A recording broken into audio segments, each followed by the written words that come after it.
Hey Heather. Rick. I have a bone to pick with you. What did I do? Jones. That's what you did. Oh yes. Your blind date. So, how did it go? It sucked. That guy was a total nerd. Seriously, of all the people you know that you could have set me up on a blind date with, why did it have to be some Star Trek loving freak? So he bored you to death talking about Star Trek non-stop? Yes. The whole time, it was Star Trek this and Star Trek that. It was terrible. Well, I kept telling him that bringing up Star Trek on a first date is a sure way to guarantee that there won't be a second date. I guess he will never learn. Well, there won't be a second date with me, that's for sure. I seriously didn't even last 5 minutes there. It got so bad that I had to make some lame excuse to leave. I'm surprised he bought it. What did you tell him? That I had to go feed my cat. Are you serious? Well, it worked. That's good enough for me. So, what did you say to set him off on his little Star Trek tangent? I don't know. I just remember meeting him in the cafeteria, and the next thing I know, he's talking about Star Trek movies and making his apartment look like the inside of a ship. I'm surprised he even has his own apartment and doesn't live in his parents' basement. Well, actually, his apartment is his parents' basement.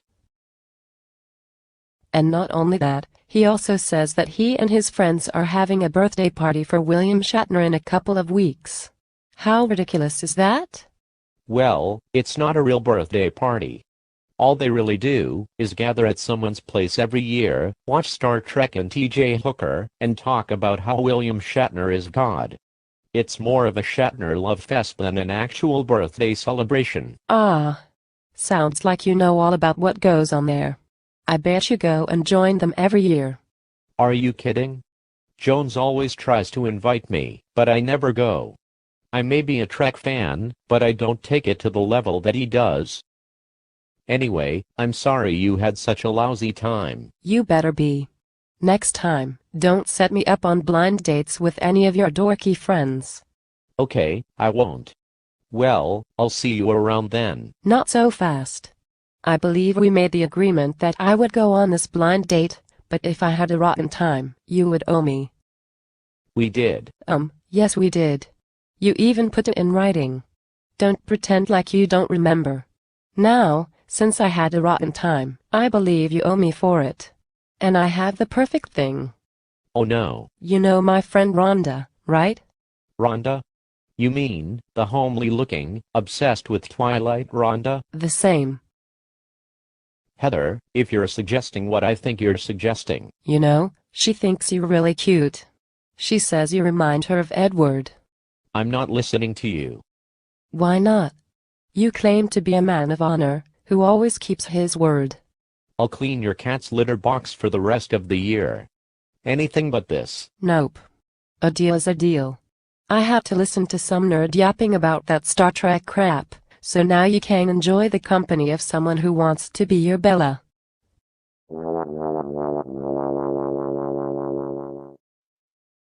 You know, Jones, you never did tell me about your date with my cousin Heather. Well, to say she's incredibly hot would be an understatement.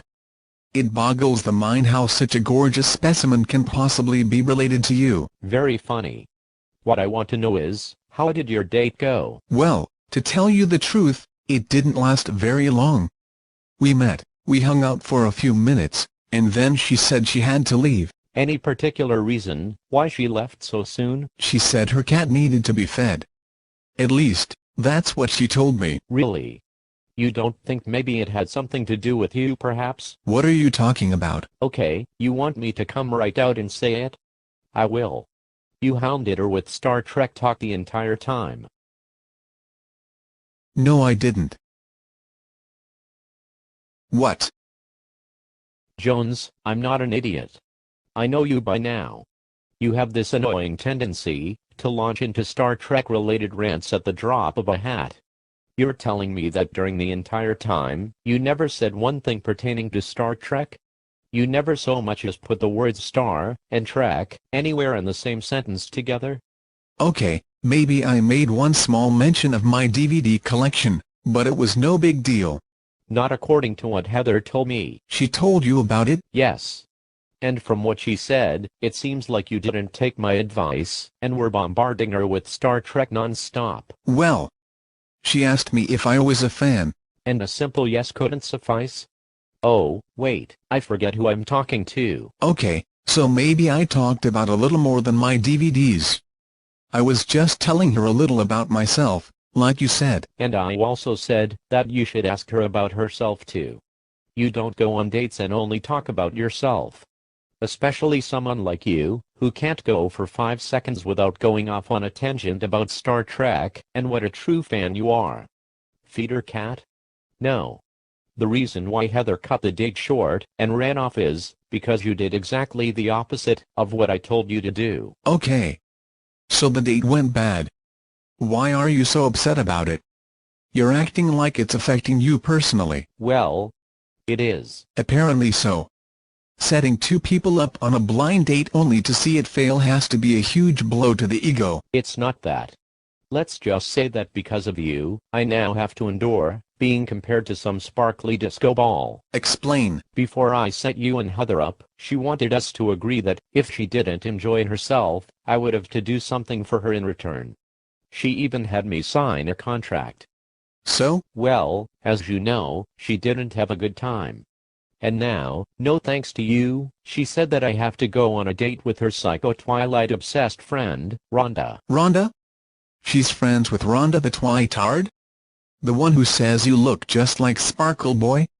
The one who tells people to call her Mrs. Cullen? How do you know her? She's in my science class. So you have to go on a date with Rhonda. Oh, you're gonna have a blast with her. And you think I'm bad about my fandom? Shoot. Wait till you get a load of her. You know, getting dumped on a blind date sucks, but it looks like something good came out of it after all. So when is the big day, you lucky dog you? Friday. Oh, to be a fly on the wall during your date with Rhonda. Just knowing you're gonna have a miserable time almost makes me want to jump for joy. You son of a bitch. This is your revenge for all those arguments you lost.